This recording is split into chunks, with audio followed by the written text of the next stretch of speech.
Why do New Year resolution fail? Really? Why is it that it looks like every December we make resolutions and then we end up repeating in similar fashion? That's in reality. In fact, for some people, it's like repeating a class. Every December, the resolution you make is very close to the one you made last December. If you want to actually set a resolution that works, it's something that you have to start immediately, because that is the evidence of your commitment. When you realize that a path that you are traveling is not the correct way, why do you need to rev for another 15 to 20 minutes before you turn around? You're wasting fuel, you're wasting resource, you're wasting time. So what do you need to do?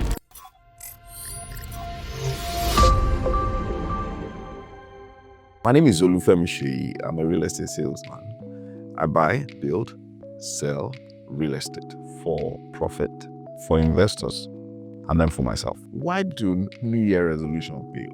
Really? Why is it that it looks like every December we make resolutions and then we end up repeating in similar fashion? That's in reality. In fact, for some people, it's like repeating a class. Every December, the resolution you make is very close to the one you made last week, December. And then you most likely think that in your head, somewhere behind that thought, you know that you're going to come back again in December to make the same resolution. I'm sure it's happened to you before that. Your resolution last year is the same resolution you're making this year. You are just doing it more seriously. You're making up your mind that this time around, I'm going to achieve it. And that is the story for a lot of people. And why is it always like that? It's because, first of all, we tend to think that December 31st is a major milestone. It is not. There's no new year. There's just year. There's just one day and then the next. That is why it's not like on the 31st of December, there's like a thunderstorm that tells us that 2025 is approaching. What you just do is, if you close your eyes 11:59 and then you open your eyes about 2-3 minutes later, what you realize is you are already the next day. And coincidentally, that next day just happens to be the first of another month, this time around January. So first of all, let's forget about the fact that we make resolution in December, hopefully to start activating in January. That is the number one reason why a lot of people don't actually achieve what they've set out to do at the beginning of the year. And why is that? You see, one of the things that you realize is if you set a goal and you don't start immediately, you don't codify how you're going to start, and you give yourself that I will wait on the 1st of January or until 30th of January before I start achieving this goal, then you are actually wasting your time. And why is that? If you look at stories in the Bible, somebody said they were ill and they were doing this, and they come back to Jesus after they were ill. He said, go and sin no more. It didn't say wait until 30th of December before you start not sinning. It didn't say, okay, wait until tomorrow. There's no gap. So whatever resolution you think you want to have is not going to miraculously manifest on the 1st of January. Rather, why don't you start the day you decided that you want to achieve the goal? You can set your own year from 30th of November to 29th of November in 2025. So do not wait. That is one thing that most people do. Number two is they don't have what you call accountability structure. And that is very key. You see, people set goals because they write it in their diary, and most of them never find the diary after the 1st or the 2nd of January. And then nobody to hold them accountable. There's no commitment to formal structure or what needs to be done. So they just are carried away in the euphoria of a new year is coming. And come to think of it, it's really not a new year per se. It is a year, and I don't understand why it is regarded as new. And if you look at it, it really does not make any difference. It is mostly different in our head. So when you want to set your financial goal, the first thing is to start immediately. Anything you cannot make up your mind to start now, you're never going to start. And this is why, because what happens is you're setting your goal on the 15th of December and to start in next week, January. You're giving yourself the license of 15 days in your head. Now, I want to give myself 15 days to enjoy what I used to enjoy, to do everything I used to do. And then, what it does is those 15 days that you've given yourself potentiates the habits that you actually think you want to avoid. And the fact that you still allow yourself those days, it means that you are not really committed on the subconscious level to achieving that goal. If you have someone that says, I want to stop taking cocaine, and I'm going to stop taking cocaine from the 1st of January, but between now and the 31st of December, I want to sniff all the cocaine I can take. It's not likely that the person is going to ever be able to. And that is what a lot of us do. But we do it because it feels good that in December, at least we are planning against next year. And then you just suddenly realize that in January, like 27th of January, that you did not do what you said to do because you've extended that gap you have. So if you want to actually set a resolution that works, it's something that you have to start immediately, because that is the evidence of your commitment. When you realize that a path that you are traveling is not the correct way, why do you need to rev for another 15 to 20 minutes before you turn around?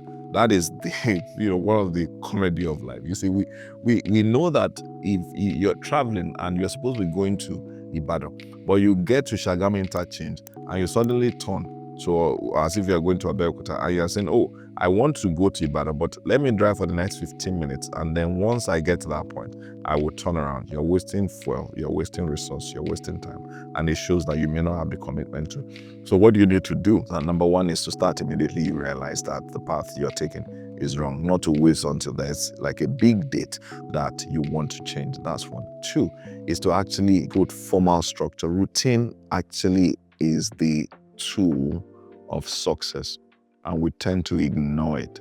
Routine is not interesting. Routine means that if you want to be healthy, for example, and you decide that you're going to spend 15 minutes or 30 minutes every day to actually do sit-up, to do press-up, and you do it whether you feel like or not, that is the element of success. That is what determines whether you're going to achieve any goal. I'm still going to talk about how do you actually clarify those goals, because most people just say, I want to be financially free. It's never on record that they were in financial bondage before anyways. Then the other thing is to be very clear about what needs to be done, to define your goal, particularly a financial goal, in behavioral terms. If you look at it, you say that my goal is to start investing. And that is the way a lot of people will set 2025 financial goals. So in 2025, I want to start saving. In 2025, I want to start investing. I can guarantee that if you're listening to me and that is the way you've set your goal, it's going to be very tough to achieve it. This is why. What is the meaning of I want to start investing? Investing in what?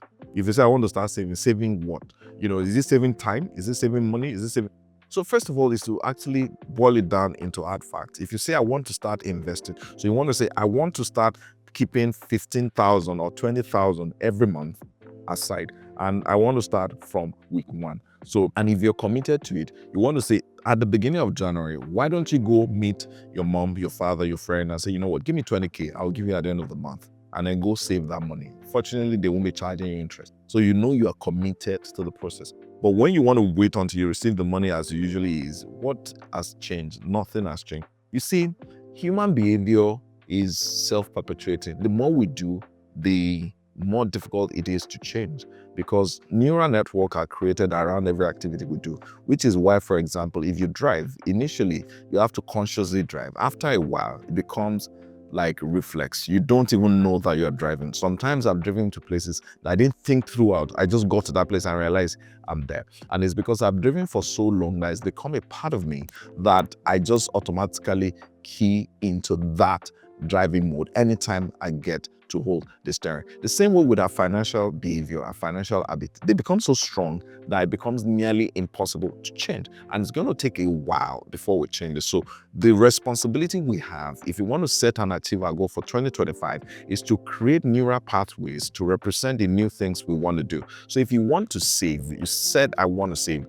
you don't have to wait until you get a 50,000 at the end of the month. You want to ask yourself, what do I spend my money on a daily basis? And it might sound very strange. For the sake of it, this is just for the sake of exercise. You want to say, okay, every day I spend 2,500 on my meal. Because I've made up my mind I want to start saving this month, I will save 500 of that money every day.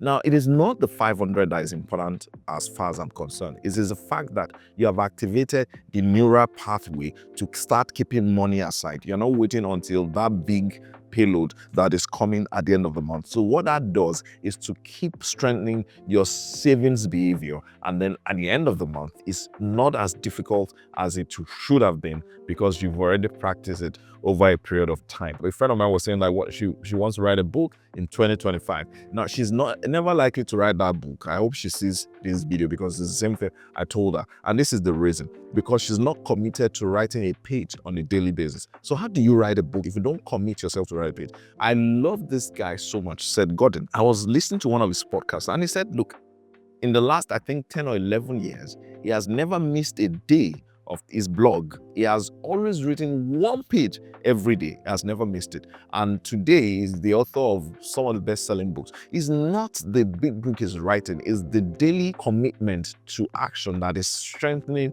that neural network that has created the result. That is how to create some of the formal structure. And the way it is this. You see, life is so short that when you look back, you would realize that time is gone. And this is the thing. Once you don't do it immediately, by the time you wake up in February, you realize that the year is gone. So you are hoping that you will just manage until the end of the year so that you can reset the goal. Most of us set our goals not because we want to achieve them, but because we want to feel good and we want to erase the pain that has happened in the last month. I've said so many things, but please set goals that are within your locus of control. It brings to mind this serenity prayer. Help me to know the things I can change and the things I cannot change, and then give me the wisdom to know the difference. So come back to setting financial goals. How many of us are willing to say, you know what, I'm committed to these goals, so I'm going to do this and I'm going to save it? For those of us who are setting financial goals a lot of time, you don't want to do that because you realize you keep asking yourself, what if I'm stranded? What if I need money?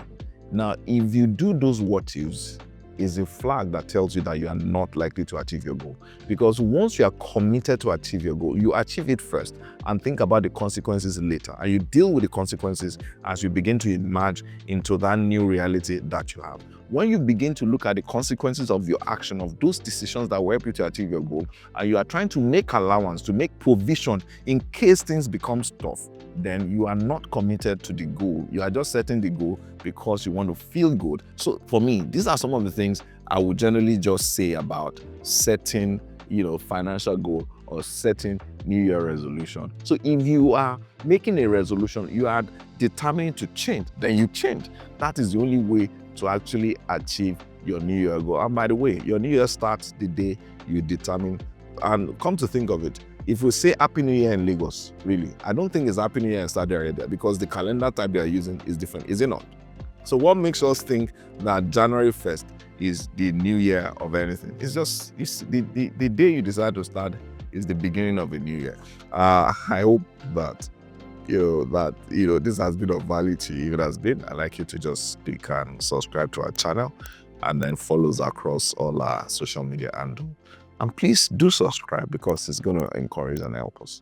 Until I see you next video, thank you.